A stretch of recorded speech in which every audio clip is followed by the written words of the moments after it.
नमस्कार दोस्तों, मैं गौतम कुमार सिंह आरती एक्सीलेंस यूट्यूब चैनल पर आपका वेलकम करता हूं। देखिएगा, अगला टॉपिक है हम लोगों का संक्रमण तत्वों के कुछ महत्वपूर्ण यौगिक। मतलब संक्रमण तत्व कुछ यौगिक के निर्माण करते हैं, उन यौगिकों के बारे में हम लोगों को पढ़ना है। तो सबसे पहले पहिलका यौगिक पढ़ना है पोटेशियम डाइक्रोमेट। पोटेशियम डाइक्रोमेट जिसका फार्मूला होता है K2Cr2O7। अब इसमें सबसे पहले हम लोग पढ़ेंगे बनाने की विधि, उसके बाद हम लोग पढ़ेंगे भौतिक गुण, उसके बाद पढ़ेंगे रासायनिक गुण और फिर पढ़ेंगे इसका उपयोग। तो सबसे पहले हेडिंग दिया गया है बनाने की विधि। तो बनाने की विधि में समझिएगा, बनाने के लिए इसको यह जो है पोटेशियम डाइक्रोमेट जो है यह प्राप्त किया जाता है क्रोम आयरन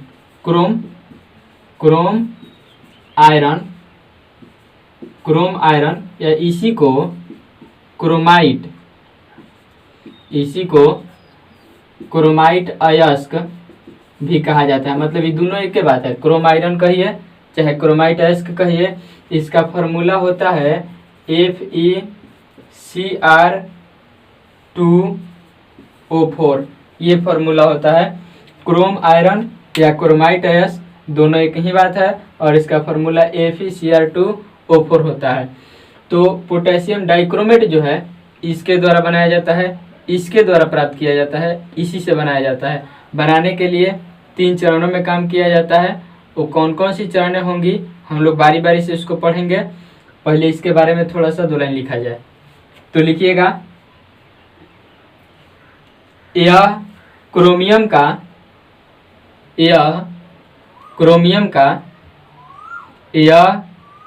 का महत्वपूर्ण अयस्क है, महत्वपूर्ण यौगिक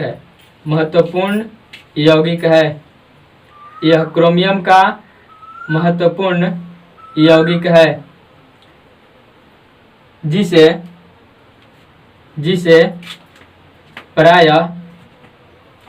प्रायः क्रोम आयरन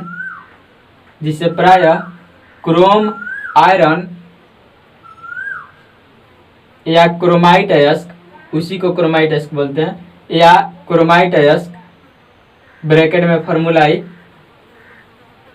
ब्रैकेट में ये फार्मूला से प्राप्त किया जाता है।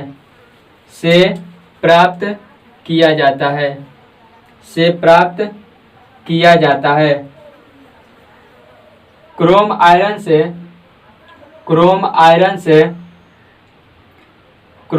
से पोटेशियम डाइक्रोमेट क्रोम आयरन से पोटेशियम डाइक्रोमेट निम्न चरणों में प्राप्त किया जाता है।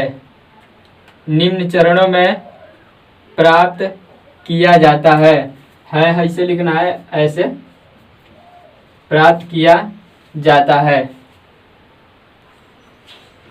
देखिएगा, अभी हम लोग ये बात लिखे हैं कि निम्न चरणों में प्राप्त होता है। तो 3 स्टेप में, चरण मतलब स्टेप, इंग्लिश में बोले तो 3 स्टेप में काम होता है। स्टेप पहला, स्टेप दूसरा और यह स्टेप तीसरा। 3 स्टेपों में काम होने के बाद प्राप्त होता है हमें पोटेशियम डाइक्रोमेट। तो देखिएगा तरीका क्या है, पहला स्टेप में काम क्या होता है। तो सबसे पहले क्रोमाइट अयस्क को, जैसा कि हम लोग समझ चुके हैं ये बात कि क्रोमाइट अयस्क या क्रोम आयरन द्वारा प्राप्त किया जाता है पोटेशियम डाइक्रोमेट। तो सबसे पहले क्रोमाइट अयस्क को NaOH तथा वायु मतलब O2 माने ऑक्सीजन के साथ अभिक्रिया कराने पर सोडियम क्रोमेट प्राप्त होता है। सोडियम क्रोमेट का ये फार्मूला होता है Na2CrO4।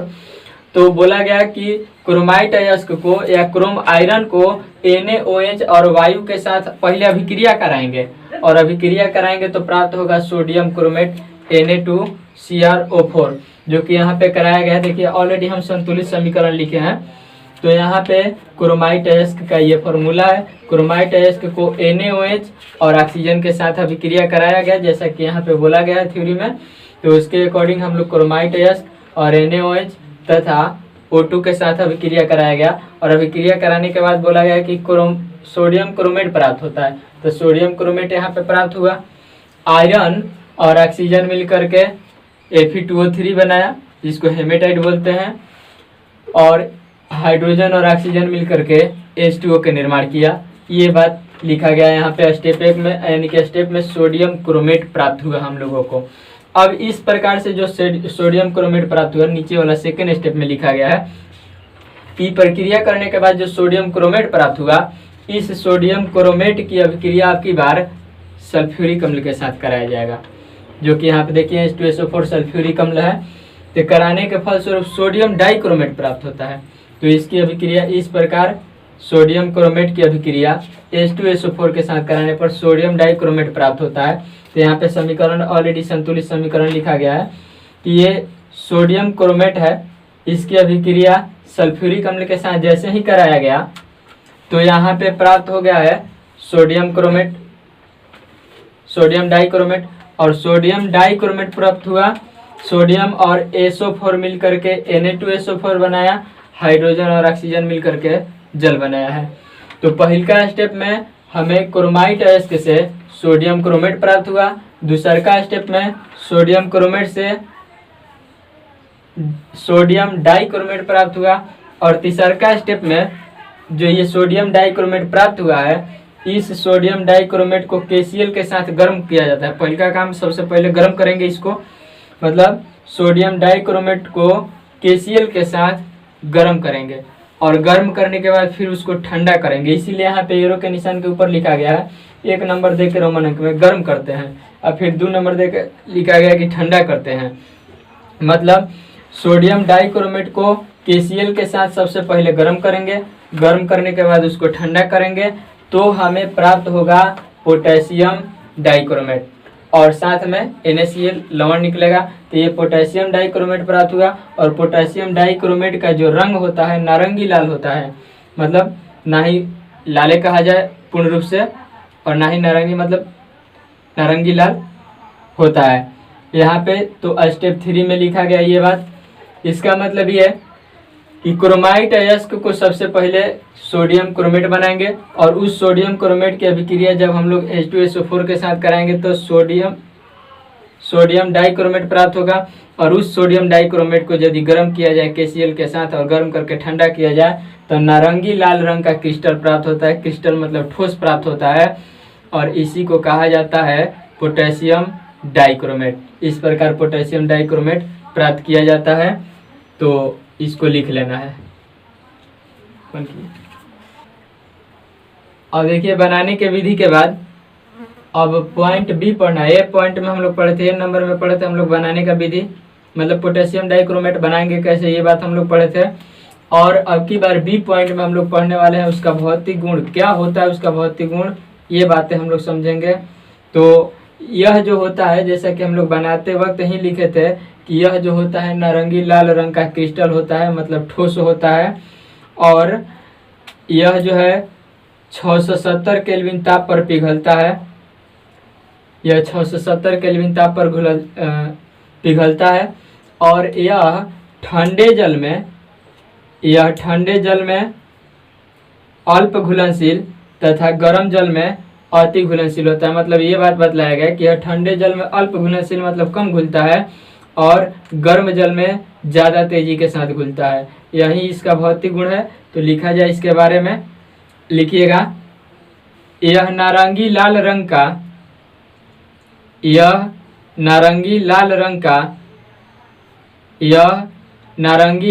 का क्रिस्टल होता है। यह नारंगी लाल रंग का क्रिस्टल होता है जो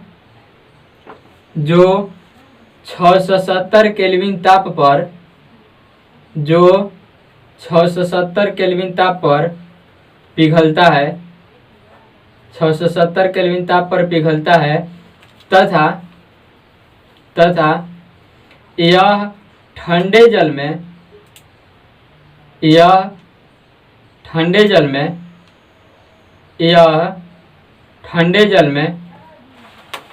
अल्प घुलनशील अल्प घुलनशील, जबकि गर्म जल में अति घुलनशील होता है। गर्म जल में अति घुलनशील होता है। गर्म जल में अति घुलनशील। अगला टॉपिक है भौतिक गुण के समाप्ति के बाद अब हम लोग सी पॉइंट पढ़ेंगे। पॉइंट सी में हेडिंग दिया गया है कि पोटेशियम डाइक्रोमेट के रासायनिक गुण, मतलब क्या इसके रासायनिक गुण हैं। तो रासायनिक गुण, पोटेशियम डाइक्रोमेट के रासायनिक गुण हेडिंग देने के बाद 1 नंबर में हेडिंग दीजिएगा ताप का प्रभाव, मतलब पोटेशियम डाइक्रोमेट पर ताप का क्या प्रभाव पड़ता है इसके बारे में हम लोग समझेंगे, इसके बारे में हम लोग लिखेंगे। तो पोटेशियम डाइक्रोमेट को जब गर्म किया जाता है तो पोटेशियम डाइक्रोमेट को गर्म करने के बाद यह अपघटित हो जाता है, 2 भागों में टूट जाता है, 2 भागों में बढ़ जाता है, अपघटित हो जाता है। और यह अपघटित होकर के पोटेशियम क्रोमेट और क्रोमिक ऑक्साइड बनाता है। यह अपघटित होकर के पोटेशियम क्रोमेट और क्रोमिक ऑक्साइड बनाता है। जैसे देखा जाए, इसके बाद लिखा जाएगा यहाँ पे है K2Cr2O7। इसको जैसे ही गर्म किया जाएगा तो ये बनाएगा पोटेशियम क्रोमेट बनाएगा K2CrO4 प्लस क्रोमिक ऑक्साइड बनाएगा, साथ में क्रोमिक ऑक्साइड बनाएगा और साथ में ऑक्सीजन उत्पन्न करेगा, साथ में ऑक्सीजन भी उत्पन्न करेगा। यानी कहने का मतलब कि जब पोटेशियम डाइक्रोमेट को गर्म करेंगे अत्यधिक ताप पर, यानी कि उच्च ताप पर, तो पोटेशियम डाइक्रोमेट जो है विघटित होगा और विघटित होकर के ये टूट करके ये बनाएगा पोटेशियम क्रोमेट। इसका नाम पोटेशियम क्रोमेट होगा। यहाँ पे लिख देते हैं पोटेशियम क्रोमेट और ये क्रोमिक ऑक्साइड बनाएगा और ऑक्सीजन मुक्त करता है। यदि समीकरण को हम लोग संतुलित करना चाहें तो यहाँ पे 4 हो जाएगा, यहाँ भी 4 हो जाएगा। तो क्रोमियम को बराबर करना है, तो क्रोमियम को बराबर करने के लिए यहाँ पे 8 क्रोमियम हो गया, यहाँ पे 4 हो गया, तो यहाँ पे हो जाएगा 2 और ऑक्सीजन को बराबर करने के लिए यहाँ पे हो जाएगा 3। तो ये समीकरण हो गया संतुलित भी। तो ये है इसका पहला रासायनिक गुण। तो इसके बारे में लिखा जाए, लिखिएगा इसे मतलब ये पोटेशियम डाइक्रोमेट, इसे अत्यधिक ताप पर गर्म करने के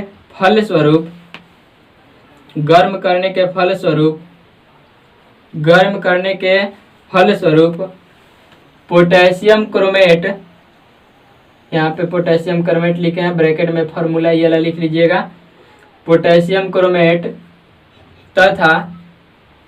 तथा क्रोमिक ऑक्साइड